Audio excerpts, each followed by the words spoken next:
On continue avec aux États-Unis Azure, qui est une société d'impression de maisons en 3D, d'accord? C'est de l'impression 3D de maison. Donc en fait, ce qu'ils font, c'est qu'ils utilisent du plastique, d'accord, qu'ils ont récupéré, qu'ils recyclent, et avec ce plastique, ils impriment ces petites maisons, d'accord, là, qui coûtent entre 15 et 25 000 $ et qui sont imprimées dans un temps record. Donc ça, c'est des choses qui sont intéressantes. Pourquoi? Parce que déjà, vous allez utiliser des déchets. Donc par exemple, eux, pour faire ces petites maisons-là, certaines de leurs petites maisons, ils ont été récolter des déchets plastiques dans la mer. Ils les ont recyclés, etc. Et ils les ont utilisés pour créer ces petites maisons.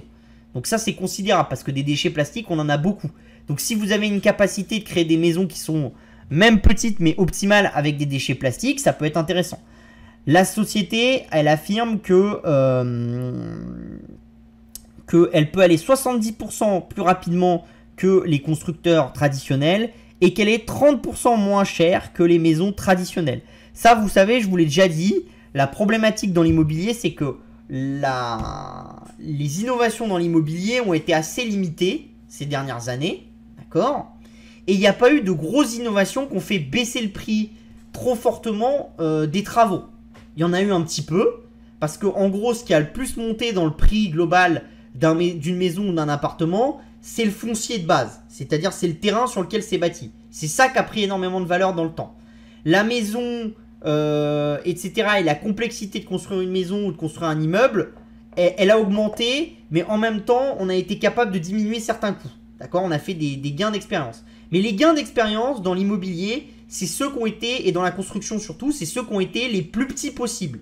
C'est-à-dire, si vous comparez à d'autres secteurs, la baisse de prix par rapport aux gains d'expérience qu'il y a eu et à la courbe d'expérience qu'il y a eu, elle a été considérable. Dans l'immobilier, elle a été beaucoup moins grande. Et moi, je pense que à travers ces nouvelles technologies qu'on voit et ces nouveaux investissements, par exemple le fait que la nouvelle start-up de l'ancien PDG de Uber, Travis, ait été soutenue par AZ, et c'est dans l'immobilier d'habitation aux États-Unis, ils ont levé 350 millions et ils ont une vision pour construire des bâtiments rapidement, pour faire habiter des gens, partager certaines pièces et pas d'autres, etc., qui sont très intéressantes.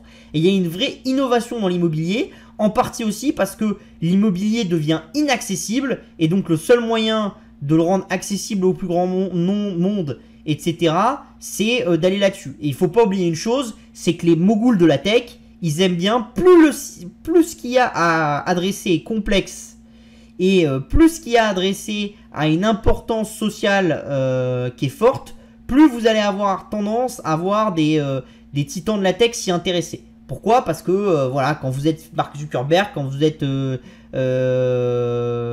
comment ça s'appelle, Elon Musk, etc., vous aimez faire parler de vous à long terme. Et le moyen de faire parler de vous à long terme, c'est quand même d'être sur des segments de rupture. D'accord? Et pour ça, il reste vraiment l'immobilier, le spatial, ce genre de choses qui font rêver et qui poussent. Maintenant, il va y avoir l'énergétique aussi, mais ça faisait déjà un peu rêver avant, et c'est des choses qui sont assez intéressantes.